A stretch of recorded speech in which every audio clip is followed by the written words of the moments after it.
हम सब जानते हैं कि इरफान खान सर की आइज बहुत एक्सप्रेसिव थी एंड आई बिलीव कि you are also one of those जिनकी आइज बहुत मतलब एक्सप्रेसिव हैं। No really.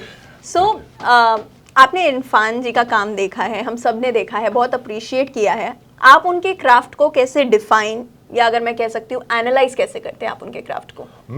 क्राफ्ट वो है जो एनालाइज नहीं हो सके। वो इरफान सर ने ही बोली थी कि क्राफ्ट वो है जो दिखे ना। हाँ। राइट।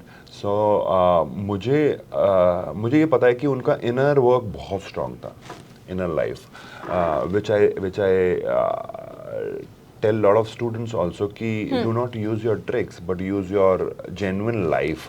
फॉर एग्जाम्पल हमारे यहाँ पे कई बार ऐसे एक्टिंग होती है कि अरे तेरे घर में माँ मर गई, तो माँ मर गई तो एक्टिंग होगी क्या, ये करेंगे हम। तेरे घर में बच्चा पैदा हुआ क्या, वही सिमिलर रहता है। Right. So these movement of eyes they are just mechanically tricked. Right.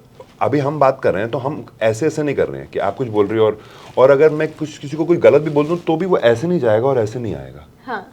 हम ये करते रहते हैं। हम राइट इनर लाइफ नहीं होती, क्वेश्चन एंड आंसर नहीं होता कि माँ मर गई कैसे। हाँ। तो वो तो ठीक थी। हाँ। क्या हुआ, ये मेरे अंदर चल रहा है। This is inner life. Will she be there for me? No. Will she keep a hand on me? Yeah, so all that inner life which is going on is, I'm thinking, genuinely thinking about my mother, her hand, her way of being, and she died, and now who's going to take care of me, and what's going to happen.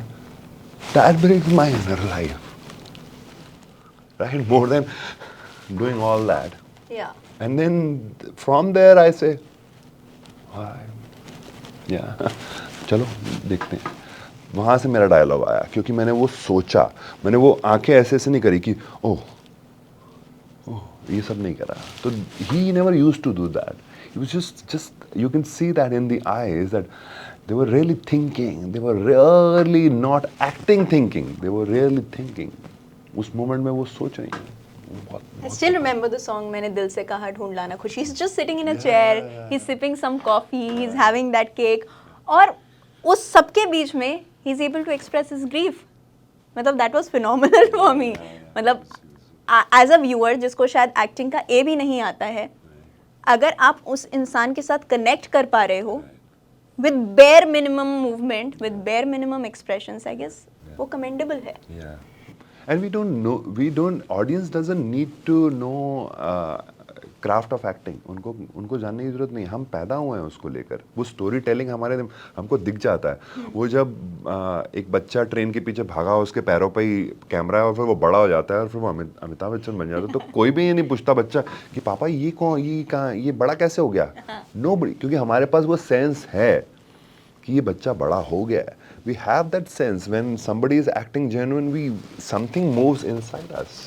As simple as हम गाना ना भी गाना जानते हो, मगर हमें ये पता चल जाता है कि कोई अच्छा गा रहा है या बुरा गा रहा है. So it is as simple as that. हमने ऑफ लेट देखा है कि एक्टर्स को बहुत ओपनली क्रिटिसाइज भी किया जा रहा है. एंड अगर हम नसीरुद्दीन शाह की बात करें, उन्होंने कहा था कि हमारी इंडस्ट्री में बहुत से ऐसे एक्टर्स हैं जिनको कैमरे के सामने आना भी अलाउड नहीं होना चाहिए, वो इतनी खराब एक्टिंग करते हैं. तो क्या आप उनकी इस बात से इत्तेफाक रखते हैं? हाँ, रखता हूँ।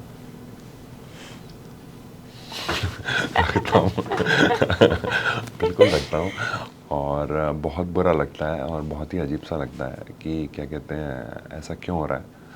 इतना बड़ा देश है, हाँ। इतने सारे लोग हैं और हम मतलब कुछ टैलेंटेड लोग नहीं चुन सकते हैं। तो आई थिंक दैट्स अ पिटी कि हम यही उसी में लगे पड़े हैं कि कौन सा फेस सही दिख रहा है या बस इसी में लगे पड़े हैं, which is a part of cinema also works from look, but it's not only the part of, there is more to it.